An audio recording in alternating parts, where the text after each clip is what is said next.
Hi, my name is Zhane and I'm a writing tutor at the Learning Commons. I also tutor literature, French, history, sociology, some psychology, pretty much anything that's writing intensive.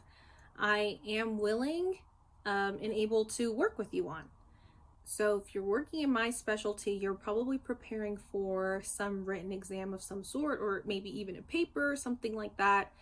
And so I would say, first off, start by knowing your requirements. If it's a written exam, something you have to write an essay for, know exactly what's going to be in your prompts. You may not know the prompts exactly, but you know what it's going to cover as far as the material or content for those prompts. So I would say know what those might be, or if you have a paper, know your assignment instructions, and what that does, it helps you focus your studies and keeps you from wasting your time. And so after you've done that, I would say start by writing down all that you remember about said concept or chapter or whatever your assessment's going to cover. So write down all that you know for sure concretely, and then compare that with everything that you should know about the topic in order to write an essay about it, to articulate yourself properly. And what that will do is it will show you where the gaps in your knowledge are. It tells you exactly what things you need to work on, and that really, really saves you time. Because when you're doing a written exam or assessment or a paper, it requires a certain depth of knowledge that can be intimidating at first. And so when you pinpoint exactly what you need to work on, exactly where you need to fill in information, it saves you time, it's efficient, and I really think it makes the whole process much more manageable. So yeah, write down what you know so that you can figure out what you don't know. I remember a couple of semesters I was enrolled in one of my first higher level French courses, and I was in class with people who were native French speakers who came from backgrounds or households where they spoke French regularly, and their language skills were very intimidating to me, and I lost a lot of confidence in myself, my speaking skills, all that.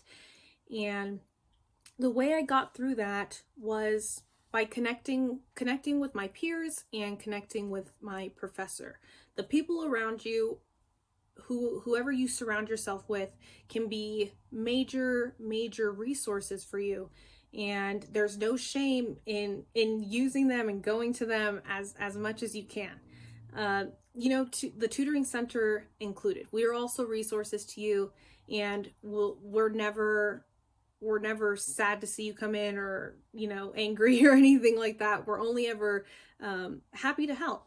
So I would say, yeah, in your classes, if you're struggling, reach out to your peers. If it's homework help, if it's just going over notes, or even seeing how your notes could be better, something like that.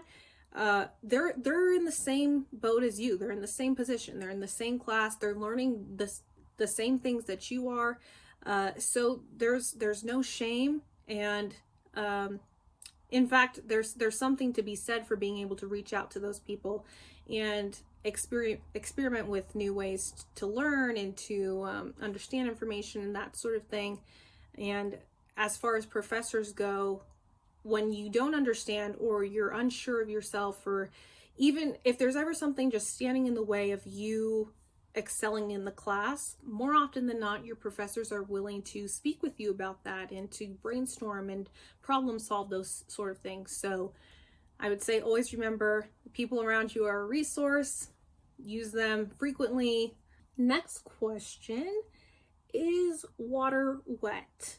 I say for sure water is wet. Water has to be wet because everything that water comes into contact with becomes wet, thereby making water itself wet.